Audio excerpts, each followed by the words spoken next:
Welcome to the fourth episode of Blackbox.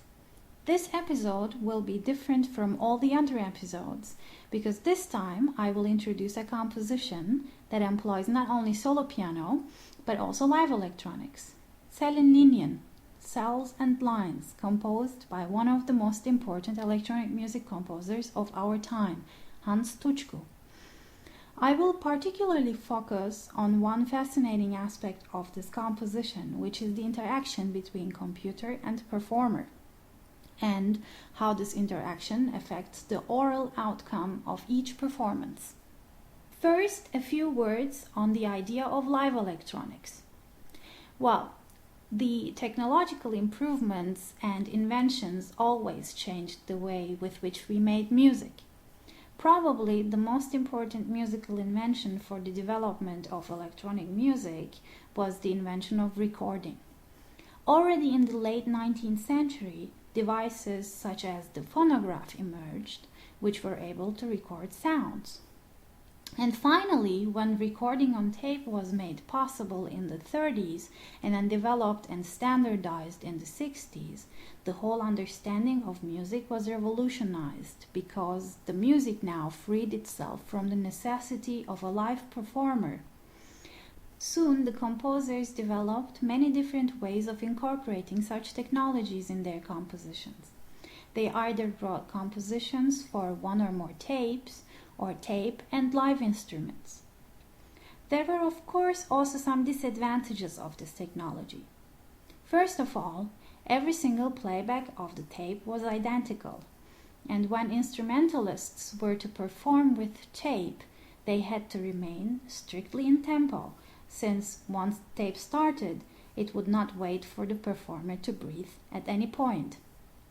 In such performances, the humane aspect of music making, such as interaction, dialogue, or spontaneity, had to fall into the background. Music for live electronics also emerged in the 60s, almost simultaneously with the development of tape, primarily as a reaction against the inflexibilities of tape. Most commonly in live electronic music, the sounds that are produced acoustically during performance are transported to a computer via microphones and transformed via amplifiers, filters, or other devices. This processed sound is then sent back to the concert hall via loudspeakers. So instead of being a simple playback of pre-recorded material alongside a live instrument, the live electronic music primarily makes use of sounds that emerge during the performance, and in this sense, it can provide the necessary flexibility of a performance situation. Tutschku's Zellen-Linien is also based around a similar logic and intensively tinkers with the idea of spontaneity of the live performance situation. The electronics part is designed so masterly by the composer that it makes a real interaction between the computer and the performer possible. What I mean by that is that the computer adjusts to the sound of the live instrument and to the actions of the performer and vice versa. As a result, every single performance of Zellen-Linien slightly differs from each other, like in every usual acoustic performance. For today's podcast, I have chosen one such moment from two different performances to compare and to see how different the outcome in two performances can be. The first example you will hear is taken from my performance at the Goethe Institute last year. In this excerpt, you will hear 5 chords in total. While listening, you can try to concentrate on the electronics between the first and the second chords in particular. It is very striking to see how the response of the computer changes depending on the time I take between these 5 chords. In addition, the loudness or softness of the chords I play changes the reaction of the electronics. To experience this best, you can concentrate on the last chord. Let's listen now.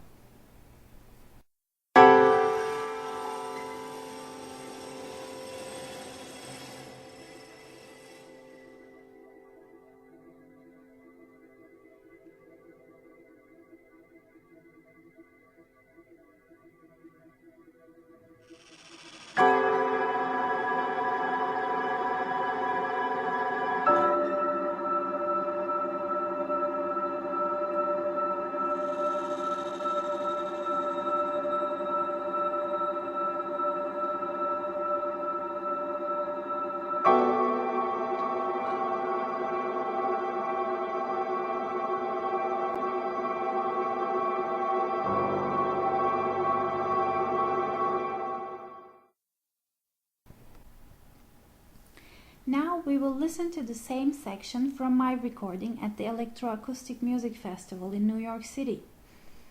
This version was recorded in a bigger concert hall, and this will have a great impact on the response of the computer. You will hear immediately that in this recording, new sounds emerge, especially between the last 3 chords. Okay, let's hear now how the electronics react this time.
Now let's hear one last time the 2 excerpts in succession.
That's it for today.